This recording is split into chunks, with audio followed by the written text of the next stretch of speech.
عنہ قطعی بے خبر تھے۔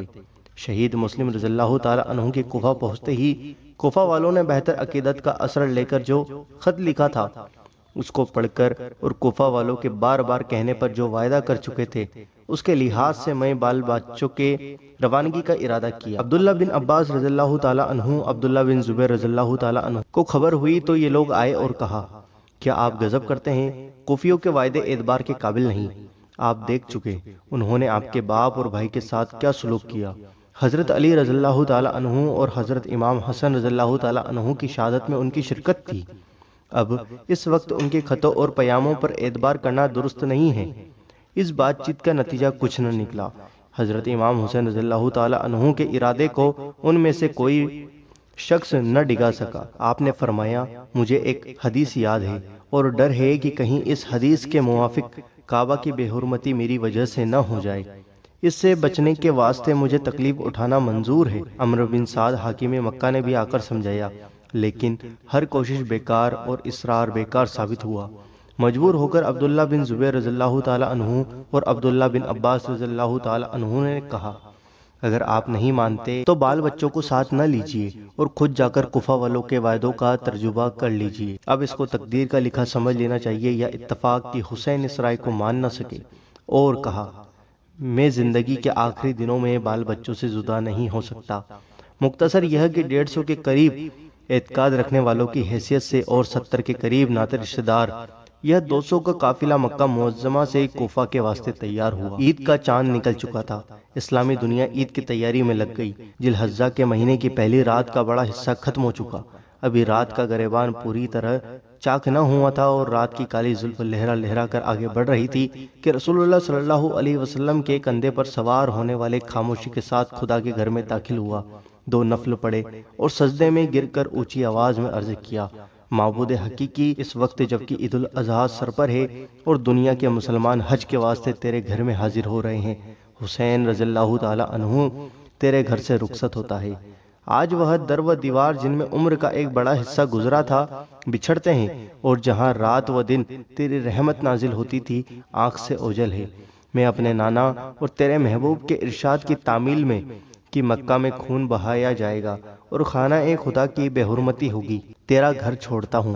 مخبر صادق صلی اللہ علیہ وسلم نے جس کی خبر دی ہے وہ میں ہی نہ ہوں، اور میری وجہ سے کعبۃ اللہ کا صحن خون سے بھر نہ جائے۔ اے تمام حاکموں کے حاکم، مجھ گناہگار کا قصور معاف کر، تو جانتا ہے اس لیے کہ جانکار ہے کہ میرا سفر تیرے گھر کے احترام میں ہے، اور میں سخت موسم اور قیامت بری لو میں چھوٹے چھوٹے بچوں کی تکلیف اس لیے گوارا کر رہا ہوں کہ نانا جان کا ارشاد میرے ہی واسطے پورا نہ ہو جائے۔ اور ہر طرف سے حضرت امام حسین رضی اللہ تعالیٰ عنہ کے قتل کی صدائیں بلند ہو رہی ہیں۔ دشمن علی رضی اللہ تعالیٰ عنہ جیسے باپ اور حسن رضی اللہ تعالیٰ عنہ جیسے بھائی کو مجھ سے چھین چکے، اب خاندان رسالت کو مجھ سے محروم کرنے کی کوشش ہے۔ حسین رضی اللہ تعالیٰ عنہ اپنے عزیزوں کے لیے وطن سے دور تیرے گھر سے بچھڑا ہوا پردیس میں گھر کو ترسے گا، اس لیے اور صرف اس لیے کہ تیرے حکم کو پورا کرنے میں فاسق و فاجر کی بیعت کا انکاری ہوں۔ وہ ہاتھ جس کو تیرے محبوب نے بوسہ دیا یزید کے ہاتھ میں نہ جائے گا، اور وہ زبان جس کو تیرے محبوب نے بوسہ دیا اس شرابی کو امیر تسلیم نہ کرے گی۔ اے اللہ، میری خطاؤں کو معاف کر دے اور توفیق دے کہ دشمنوں کے مظالم ہنسی خوشی سہن کروں۔ صبر و رضا میرا شیوا ہے اور جماؤ میرا راستہ۔ اے اللہ، تیرے در سے جاتے ہوئے کلیجہ منہ کو آتا ہے مگر تیرے ہی واسطے جاتا ہوں، جفاکار تیرے گھر کو ناپاک نہ کرے۔ الوداع کعبہ کی دیواروں، الوداع۔ گواہ رہنا حسین تمہاری حرمت کے واسطے تم سے جدا ہوتا ہے۔ مکے کی پہاڑیوں، خدا حافظ۔ تم گواہ رہنا کہ فاطمہ رضی اللہ تعالی عنہا کے جگر کا ٹکڑا تمہاری آبرو کی حفاظت کے لیے تم کو چھوڑتا ہے۔ اس کے بعد حضرت امام حسین رضی اللہ تعالی عنہ حرم خدا سے باہر نکلے اور مدینہ کی طرف منہ کر کے فرمایا، نانا جان، آپ کی امت نے حسین رضی اللہ تعالی عنہ کو اس قابل نہ رکھا کہ وہ آخری سلام کے لیے آپ کی سیوا میں حاضر ہوتا۔ میرا وداعی سلام قبول فرمائیے۔ آپ کا روزہ جو میرے واسطے تسکین کی وجہ تھی ہمیشہ کو چھوٹتا ہے۔ میری بیمار بچی سغرا جس کا کوئی وارث نہیں ہے، جو باپ اور ماں کی شکل کو ترس رہی ہوگی، آپ کے سپرد ہے۔ اس کی آنکھیں دروازے کو لگی ہوں گی اور وہ سنبھلتی ہوگی کہ ساری اولاد صرف سغرا ہی اس لائق نہ تھی کہ حسین ساتھ لیتا، مگر خدا گواہ ہے کہ وہ سفر کے قابل نہیں۔ نانا جان، دل بیمار بچی کے واسطے تڑپ رہا ہے اور آنکھیں اس کی یاد میں گھنٹوں آنسو گراتی ہیں، مگر دشمنوں نے اتنی مہلت نہ دی کہ پیاری سغرا کو آخری بار کلیجے سے لگا لیتا۔ میرا سلام قبول فرمائیے اور دعا کیجیے کہ سیدھے راستے پر قائم رہوں۔ نانا جان، بیوی اور بچے، رشتہ دار، ناطے دار خدا اور رسول پر قربان ہیں۔ ایسا نہ ہو کہ رشتہ داروں کی محبت یا بچوں کی ممتا میری صفائی میں رکاوٹ بن جائے۔ دعا کیجیے کہ فاطمہ رضی اللہ تعالی عنہ کا خون ایسی شان دکھا دے کہ دنیا دنگ رہ جائے۔ وقت آ جائے تو کلیجے کے ٹکڑے اس راہ میں قربان کر دوں۔ مدینے کی خاک پاک میں آرام کرنے والے، الوداع۔ مؤذن کی توحید آواز نے رات کی سیاہی کا خاتمہ ختم کیا۔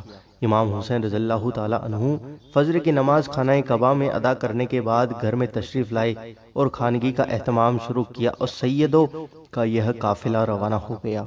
ابن زیاد نے چاروں طرف آدمی چھوڑ رکھے تھے کہ حضرت امام حسین رضی اللہ تعالی عنہ زیادہ ہیل و حجت کرے تو راستے میں ہی ان کا خاتمہ کر دو۔ اتفاق سے عرب کا مشہور شاعر فرزق، جس کے نعتیہ شعر آج تک بچے بچے کی زبان پر ہیں اور حضور اکرم صلی اللہ علیہ وسلم اور اہل بیت سے انتہائی محبت رکھتا تھا، راستے میں ملا۔ وہ چونکہ کوفہ سے آ رہا تھا، اس نے آپ سے کہا، کوفیوں کی زبانیں آپ کے ساتھ ہے اور دل حکومت کے ساتھ، فیصلہ خدا کے ہاتھ۔ فرزق نے بھی کوفہ جانے کی مخالفت کی، مگر آپ آگے بڑھے اور سالوہ میں قیام کیا تو بکاستی سامنے آئے اور کہا، آپ کوفہ جانے سے باز آ جائیے اور بال بچوں پر رحم کیجیے۔ ابن زیاد نے امرصاد کو آپ کے واسطے روانہ کر دیا ہے اور وہ ایک بڑی فوج کے ساتھ قادسیہ کی طرف آپ کی گرفتاری یا قتل کے واسطے پڑا ہوا ہے۔ مسلم رضی اللہ تعالی عنہ اور ان کے بچے شہید کر دیے گئے۔ بہتر ہے آپ واپس چلے جائیں، ورنہ یہ آپ کا چھوٹا سا قافلہ ایک ہی حملے میں فنا ہو جائے گا۔ آپ پر اس کی باتوں کا بڑا اثر ہوا اور مسلم رضی اللہ تعالی عنہ کی شہادت کی خبر سن کر ارادہ کیا کہ واپس جائیں، مگر ان کے خاندان نے واپسی سے انکار کر دیا اور کہا، جب تک ہم عبید اور کوفیوں سے مسلم رضی اللہ تعالی عنہ کا بدلہ نہ لے لیں گے، گھر واپس نہیں ہو سکتے۔ آپ بھی خاموش ہو گئے۔ مسلم رضی اللہ تعالی عنہ اور ان کے بچوں کی شہادت نے حضرت امام حسین رضی اللہ تعالی عنہ کے دل پر کچھ ایسا اثر کیا کہ رات اسی منزل میں بسر کی۔ مسلم رضی اللہ تعالی عنہ کی قربانی اور ان کے ننھے ننھے بچوں کی شہادت کا خیال رہ کر آپ کو پریشان کر رہا تھا۔ یکایک بچی کو پاس بلا کر کلیجے سے لگایا، سر پر ہاتھ پھیرا اور کہا، بیوی بڑی تکلیف اٹھا رہی ہو۔ بچی 9 ورش کی جان پوری طرح نہ سمجھ سکی، مڑ کر چچا کی شکلیں دیکھنے لگی۔ امام حسین رضی اللہ تعالی عنہ نے سر کو بوسہ دیا تو کہنے لگی، چچا جان، میرے ابا تو خیریت سے ہیں، آپ میرے سر پر یتیم بچوں کی طرح کیوں ہاتھ پھیر رہے ہیں؟ خدا کے لیے بتائیے کہ ابا جان کے بارے میں تو کچھ نہیں ہے، اللہ میرے ابا کو خیریت سے لائے۔ اچھے چچا جان، کہیے تو صحیح، آپ کیوں رو رہے ہیں؟ کیا میرے ابا کی کچھ خبر سنی ہے؟ بچے کی اس بات چیت سے حضرت امام حسین رضی اللہ تعالی عنہ کا دل بھر آیا، بے اختیار ہو کر لپٹ گئے اور فرمایا، تیرا باپ میں ہوں اور تیرا بھائی یہ موجود ہے۔ اس جواب نے بچے کو یقین دلا دیا کہ باپ کا سایہ سر سے اٹھ گیا، وہ پردیس میں دنیا سے رخصت ہو گیا۔ چیخ مار کر قدموں میں گر پڑی اور کہا، چچا جان، ایسا معلوم ہونا ہے کہ ابا جان اور میرے دونوں بھائی شہید ہو گئے۔